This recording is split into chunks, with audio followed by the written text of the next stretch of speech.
Oakland has gone from a community at play to a community at home. These are the stories and experiences of our Oakland residents while we are all home alone, but still in this together.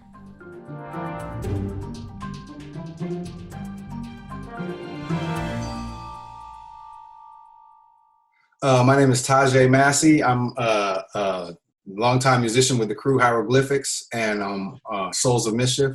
And I'm also an architectural designer here in Oakland, California. Actually, my office is based in Emeryville, but the majority of my work is in Oakland and San Francisco. And I am in District 5, so I live near High Street. Give us an idea of what you do on a day-to-day basis, like your job, what do you do, and how has that changed for you? Really, nothing has changed except that now, instead of me commuting every day to my office to do my work, I'm having most of my meetings virtually, and I'm doing all my drawing here on this computer and sending them out because a lot of the cities have closed down as far as their building and planning department desks, and they're switching over to digital, which actually is better. Berkeley switched over a while ago to digital, and the transition has been great over there.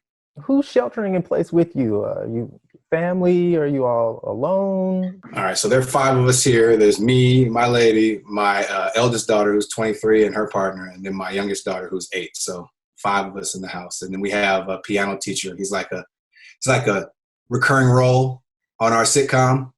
You know, the crowd claps when he walks in. Yeah, James. So he comes by once a week to do piano lessons with my daughter, and then he does them through Zoom with my nephews. Is there anything you all are doing like as a family that might be different than usual?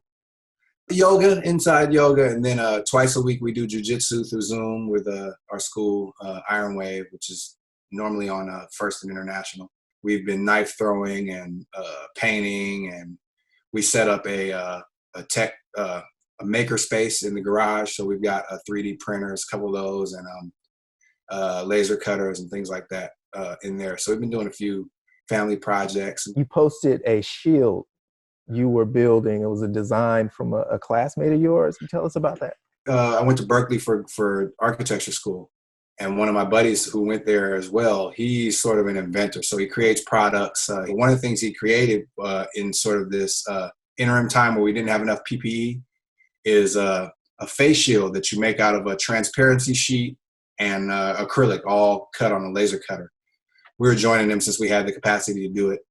And that's great. I mean, it's literally, I think it's about $3 to manufacture, and you can do so many at once, and it's reusable, washable. So, you know, we've been getting them out to nurses and other essential workers ourselves. It's been really cool just to see all the different ways that people have stepped up when we were sort of left lacking by our system, which obviously is broken.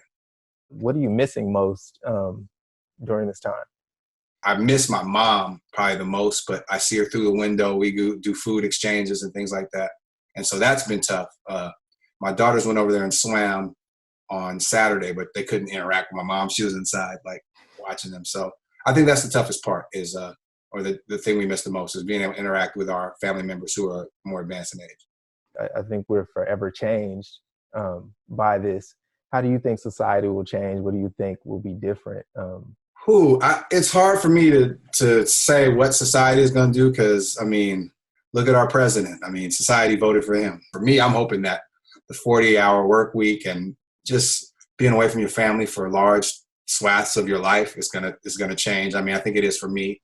And also, I hope that there's going to be more support with regard to medical, medicine. You know, like the fact that we don't have enough hospital beds and nobody's covered, and your coverage is tied to your employment. But, you know, we're at, some crazy number of unemployment right now.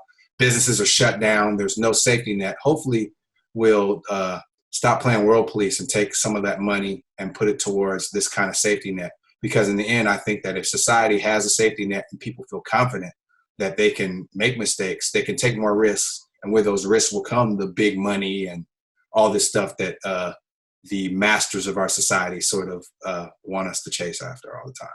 So for your fellow Oaklanders, like, is there anything that you would want to convey, like a message to them? I would just like to say that we need to be more empathetic towards our fellow people around us. We can't drive by tent cities and things like that and just mob pass. I mean, if the lowest part of our society isn't taken care of, it has the possibility to infect negatively everybody. And then also, I think just really buy local, like, stop buying from Amazon and all that kind of stuff. Buy local and build these local businesses and investing in the infrastructure here. And maybe as we have been an example, the Oakland and the Bay Area, an example as far as the Black liberation movement, as far as the hippies, as far as the disabled movement, as far as women movement, as far as tech. If we've been in this example to the world for so many years and changed the world, like literally changed the whole planet several times with our example, let's be an example in that manner. We're in some times where it's like a tipping point. We can either roll down and this all can crash, or we can start evolving as human beings and end up in a better situation here and then worldwide. Nice. Well, I appreciate it. Thank you so much. Thank you. Yeah, for doing this. If you are an Oakland citizen and would like to share your Home Alone Together story, please email us at ktop@oaklandca.gov.